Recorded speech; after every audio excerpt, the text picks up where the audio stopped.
Енді сол таңдадыңыз ғой, иә. Мен ойлап тұрмын, бұл кісі келісіп алып, былай, кеше саған Нұрай осылай деп айтты.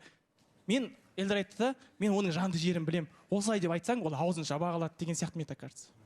Жоқ, баласағам, наоборот, былай айтты, бағанағы Нұрайдың әңгімесінің бәрі сіз айтқандай кектің әңгімесі болып тұр ғой. Мысалға Нұрай қара, сенің жанды жерің ата-ана болса, мен Несібелінің жанды жері өзінің балалары болып тұр да, сен соған тиісіп тұрсың да, әдейі 3000 пробег, сен 3000 пробег деген нәрсені 3 баласын тиісіп айтып тұрсың. Значит, бірде-бір болып тұр. Қалай тиді? Бірде-бір деген әңгіме жоқ. Хорошо, сен жігітсің ғой, түсінбейсің ол нәрсені. Қыздарға ол нәрсе қатты тиеді, әділет. Хорошо, Елдарға айтса болады ол нәрсені. Үміткеріне емес, Елдарға айтса болады да, бірақ бұл қыздың намысына тию үшін 3000 пробег деген нәрсе, оның жанды жері Нұрай болмайды ол нәрсе. Жоқ. Я осы жерде енді мен бағана айтып отырған әділетте екеуін бір-бірімен келісіп алған шығарсыздар деп, енді бәрі адам өзі сияқты көре бермеу керек қой деп ойлаймын да. Бұлардың өздерінің ойлаулары бөлек.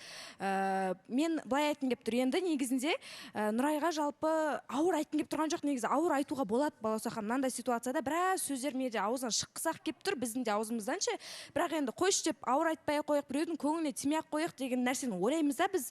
Бірақ енді Нұрай айту керек екенде, бірақ чересчур былай мынау өзінің сызып қойған рамканы шығып кетіп, біреудің барып оны қаралап жаңағыдай осылай деп айтқанын өте ауыр болды. Бірінші сен жақтан кетті, одан кейін бар бұл кісі жақтан сенің ата-анаңа қарай әңгіме қозғалды. Оған дейін ол кісі сенің личностьне өтіп ештеңе айтқан емес. Әрине оны сен жанды жеріне тиіп атқаннан кейін ол да саған в ответку айтады деген сияқты. Бірақ мен қайта Несібелінің сабырлығына риза болып отырмын. Оның орнында қойсам деп өзімді ойлап отырмын да, енді мені ой жерде не айтатынымды Құдай біледі, кәдімгідей. Шыны керек бізде андай өз-өзімізді ұстап отырмыз, потому что енді тем более с пробегом деген әңгімелер өте төмен, ең төменгі деңгейдегі айтатын адамның әңгімесі негізінде. Мен өзім солай есептеймін. Және де қыздар былай, мен ойымша, бұл кісінің ситуациясында бұның кейбір қыздардың айырмашылығы тұрмысқа шығып 3 бала туғанында болып тұр деп ойлаймын да мен. Ал кейбір қыздар деп ауыр айтып қойын деп тұрмын балаусахан тағы да. Сонда да бала тумай-ақ та, үйленбей-ақ та білгендерін істеп жүрген неше түрлі қыздар бар негізінде. Бірақтан, это не значит, мен наоборот дұрыс көрмеймін, ажырасқан әрине дұрыс емес. Бірақтан отбасы бұл кісі тұрмысқа шықты, біреуге сеніп, отбасылы болды. Енді бәрі бақытты боламыз деп үйленеді ғой, әрине ешкіммен ажырасып кетемін деп үйленбейді. Ол тағдырды сен танымайсың. Бірақ дегенмен де енді ақыр болмай жатса, ажырасып кеткенін оның бетіне басып, баласы бар қаншама деп, ол мен ойлаймын, баласы бар әйел, наоборот, ең бақытты әйел. Балаң бар, артында тіреушің бар. Сен соларға қарап, сен сол балаларына қарап мотивация аласың. Сол балалардың үшін өмір сүресің, сол балалардың үшін сен біреуге өмір сыйлап тұрсың. Оны наоборот төмен деңгей демей, сен оны наоборот көтеру керек деп ойлаймын да. Сен өзің ойлашы, басқа баланы дүниеге әкеліп, сен оны одан бір азаматша азамат өсіресің. Ол оңай тірлік емес негізінде. Наоборот, оны бүйтіп көтеріп айту керек деп ойлаймын бұл. Балаусахан жаңа Айгүл сен айтып жатсың ғой, енді екеуі бір-біріне келісіп алған деген әңгімені айтты ғой, енді сен өзің келісіп алған шығарсың деп маған айтып жатсың ба? Негізі әділетке айтып отыр.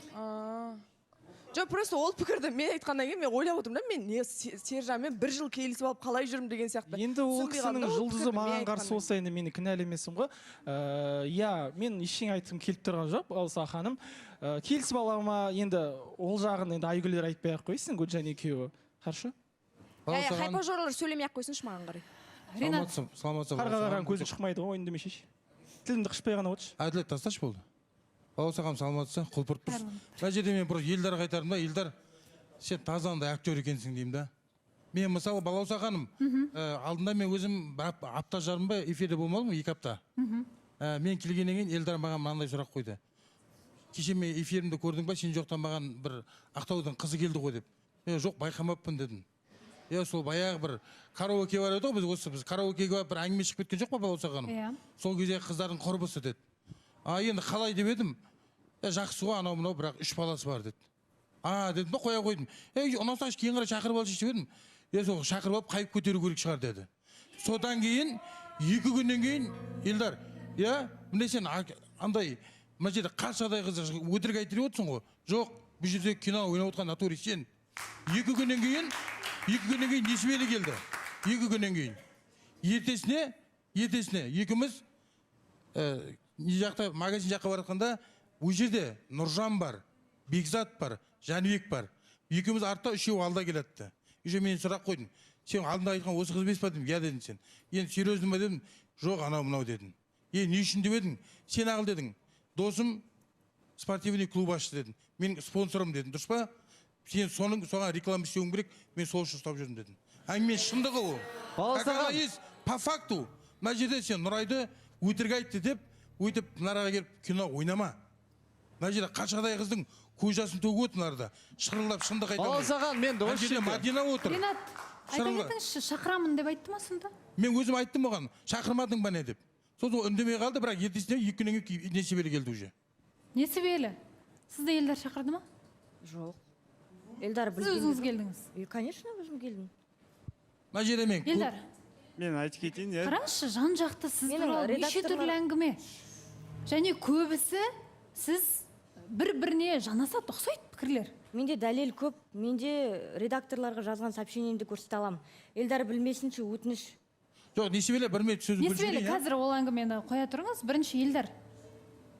Сіз туралы айтылып жатқан әңгіменің барлығы, оның бәріне қалай жауап бересіз? Мен ойымша ол кезде кім болды дедің сен жаңа? Жоқ, Елдар, сен маған болды кино ойнамашы, мен өтірік айтып отқан жоқпын. Сен өйтіп маған кино ойнамай ақ қой. Кім Оу. болды? Болды, бірақ бұлар алдан келеді. Мен естімей, мақұл естіген айтайыншы жоқ, мен енді. білмеймін. Ай, Сүмел ашай бер. Не деп ашайын дедің, аш ал. Елдар. Артық кетпей ақ қой ол. Жоқ, не факті, не шындық всегда ашық болады. Баласаған. Жігіттер, сабыр. Сабырға келіңіздер, не болды? Жоқ, мына жерде... Елдар сізге біреу пікір айтатын болса, сіз қорқытады екенсіз. Мен сен туралы осыны айтамын деген сияқты солай ма? Қорқытып атқан жоқпын Балауса ханым. Просто ол басында болған нәрсе әңгіме оны айтқам. Қазір менде ондай нәрсе емес. Мен Басында солай болса айтпайсыз ба солай деп? Жаңадан бері айтып жатыр қатысушылар сізге. Басында ойың қазіргі басқаша сәтті болды айтып ма деп? жатыр да, ол бұрынғы танысық бірінші рет келген кезде басындағын айтып жатыр ол. Мен қазір ол ондай емес менде Балауса. Балауса ханым. Баласаған мен Ринат, аяқтаңызшы. Балауса ханым, мен бұл жерде просто Елдарға айтатын да, несібелі саған да айтатын да, 3 баланың андай былай ғой, досыңның хайпын көтерем деп 3 баланың тағдырымен ойнама деймін да. Болды, мен бұған Балауса ханым, бұған мен ешқандай басқа ештеңе айта алмаймын. По факту, не қандай әңгіме болды, қойып беріп отыр. Бірақ енді бүйтіп, просто несібелі, бұл жерде Елдар сенің қамыңды ойлап жүрген жоқ, ол наоборот өздерінің қамын ойлап жүр, түсініп тұрсың ба? Сол Мен кезде- сенің құрбыларыңды да жақсы танимын. Айгерімді білесің ғой сен подружкаң. Мен кеше Айгермен де сөйлескенде айттым. Айгерім не болып жатыр дедім. Білмеймін, енді өзі қарайды ғой деді. Өзі қарайды ғой деді, иә. Просто мен саған өзіміз жақ болғасын, мен саған просто мен де ажырасқанмын. Менде қызым балам бар. Иә? Не деп айтты дейсіз, Айгерім не деп айтты? Енді өзі қарайды ғой деді. Мен ештеңе айта алмаймын Өзі ғой деді. қарайды ғой, түсінбедім. Просто Сөздеріңізді білейін, өз таңдайды деген хайп ғой. деп чересур кетіп қалмаңдар. Мәссаған. Жоқ, сіз хайп емес, именно Несібелі, Айгерім сөзіңізді сөзін бөлейін, бізде дәл